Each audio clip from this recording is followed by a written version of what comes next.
Welcome back to Hannity. The Democratic Party has been trying hard to win the support of the Black Lives Matter movement. Now, remember, last Friday, the DNC even passed a formal resolution praising the efforts of this group. The next day, activists caught on the tape in St. Paul, Minnesota. This is what they were chanting.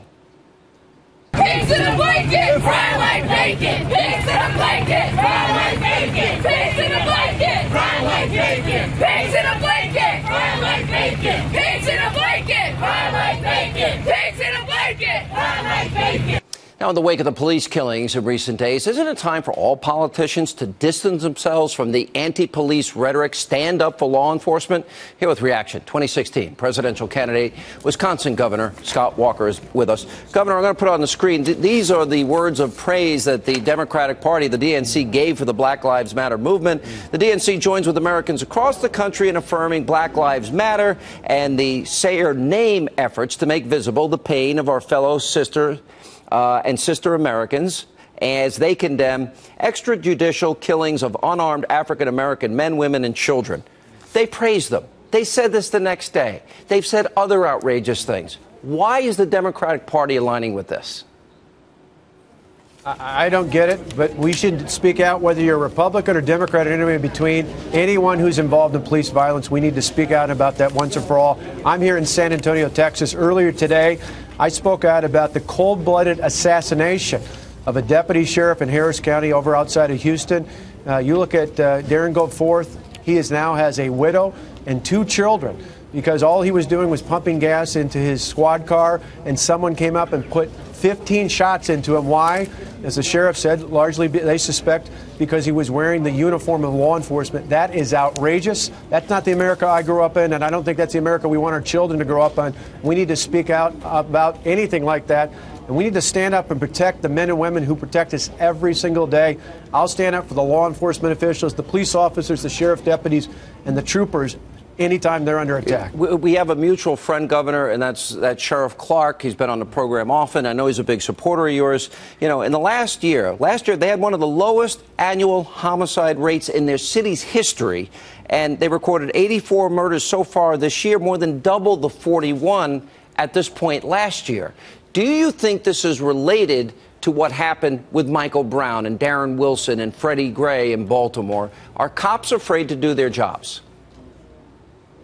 Yeah, I hear that from law enforcement around the country. They're very concerned. The irony is, when you think about it, when you think about the Black Lives Movement out there, who are some of the most victimized by crime in America in our biggest cities?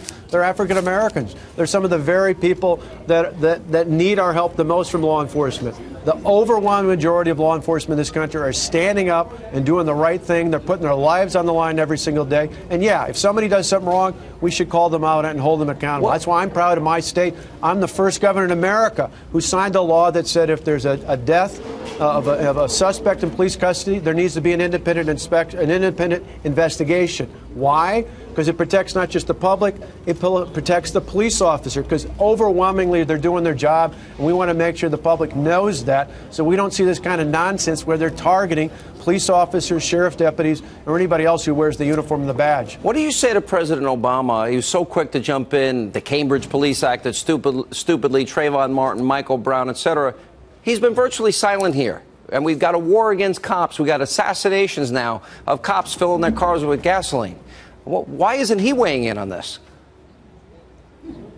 This is yet another example where the President of the United States needs to put politics aside and stand up and do the right thing. Lead in this country. That's what leaders do.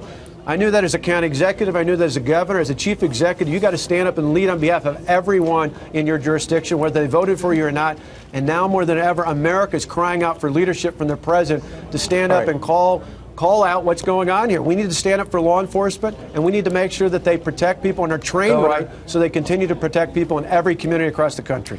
I know a lot of your supporters said that they want to see a more vibrant Governor Scott Walker in the next debate. Will we see that?